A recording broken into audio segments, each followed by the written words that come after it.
This goes out to a special someone I really can't thank in person, because I don't remember his name, and if I did, I wouldn't share it to keep his identity safe.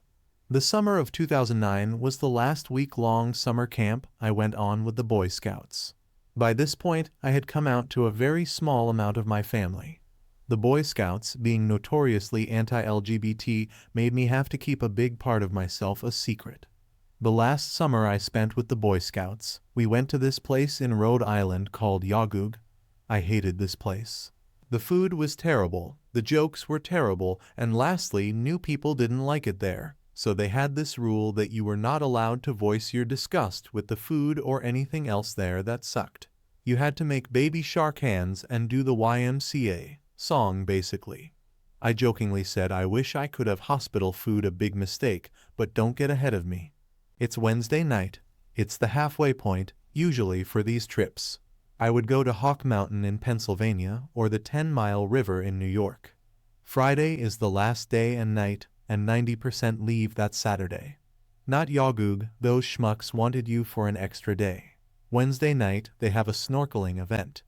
The sun is going down and the lake is murky, and we are going to have kids potentially drown themselves in murky water. You might see where this is going. Stick with me, it gets to a whole level of crazy.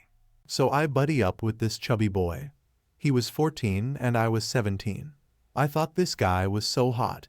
He was making his stomach roll as we waited for the event to start, and I was like, "You're perfect. Please never change. You're beautiful. It's true." In my head, Boy Scouts are not cool with gays. I know they supposedly allow them to join now, but I don't believe it.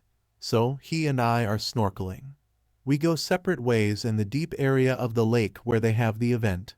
I have a very good ability to hold my breath and swim underwater. Henceforth, I dive down to the bottom of that murky water and find an item we are to retrieve to earn points. I find the golden snitch of the game, the traffic cone ring. I shoot up from the murky depths with my prize. Little did I know I was under the dock, being that the water was murky and the time of night, it looked all the same. I had no clue. I should have had my hands up, but the bulky, waterlogged piece of rubber was being held tightly to my chest. Boom. I hit my head on the dock. The lifeguard says for me to get out of the water. I go to do so only for my body to go limp.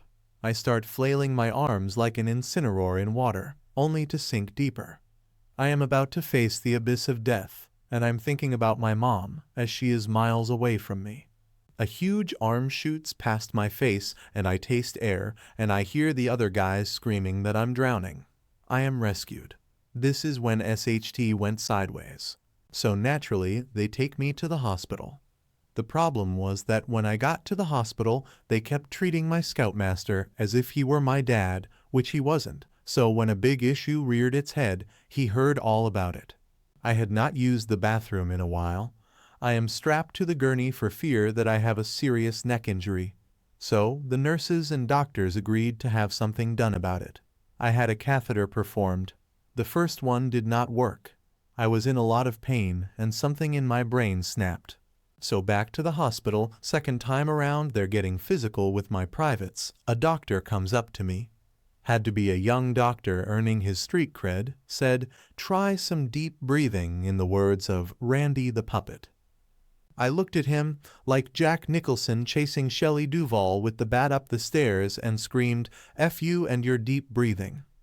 The main alter ego, a play on my actual name, was nothing but rage, wrath, and all sorts of evil. The one nurse called me by my actual name, to which I responded that it wasn't my name and such. A real Jekyll and Hyde scenario. I had just announced to a room of doctors and nurses that I was going to be a very fun patient.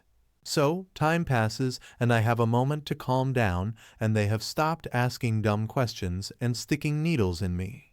This was all to perform tests, and in my current mental state at the time, I was probably giving them terrible numbers.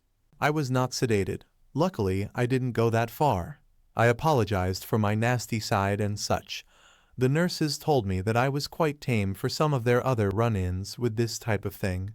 Good news, my neck and head were fine. So my family is there.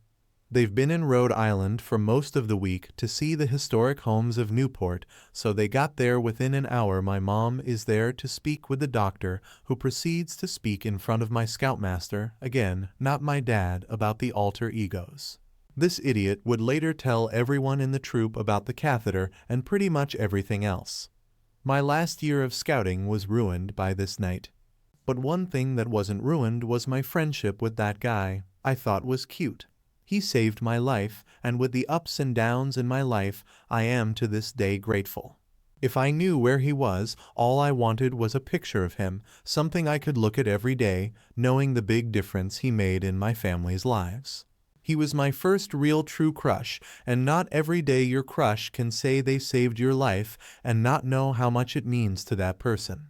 If you're reading this, I am forever in your debt. To Long didn't read. My crush saved my life, and he has no idea what it means to me.